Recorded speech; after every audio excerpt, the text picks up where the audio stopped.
గంట మేనేజ్ చేశారు, తర్వాత దొరికిపోయారు. ఎవరు? Joe Biden, American president. Recent గా నాటో శిఖరాగ్ర సదస్సు జరిగింది, చాలా బాగా మాట్లాడి కవర్ చేసుకున్నారు. కానీ సింపుల్ గా లాస్ట్ లో మాత్రం దొరికిపోయారు. సొంత పార్టీ మెంబర్ అయినటువంటి కమలా హ్యారిస్ ని వైస్ ప్రెసిడెంట్ నేను ఎందుకు చేశాను అని చెప్పే బదులు ట్రంప్ కెపాసిటీస్ చూసి ట్రంప్ ని వైస్ ప్రెసిడెంట్ చేశా అని అన్నారు.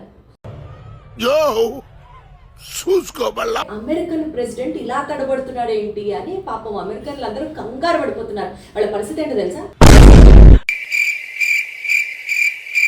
అమెరికన్లతో పాటు ప్రపంచం అంతా ఏంటి జో బైడెన్ కి ఏమైంది ఇలా మాట్లాడుతున్నాడు అని అనుకునే టైంలో ఆయన మాత్రం నేను బాగున్నా నేను అంటూ కవరింగ్ ఇస్తున్నాడు. మొత్తానికి అటు జో బైడెన్ మెమరీ లాస్ ఇష్యూయే కానీ, ఇప్పుడు మూడోసారి కరోనా బారిన పడడం అంశమే కానీ, అమెరికా అధ్యక్ష ఎన్నికలలో జో బైడెన్ పేరు ప్రపంచవ్యాప్తంగా మారుమ్రోగిపోతోంది.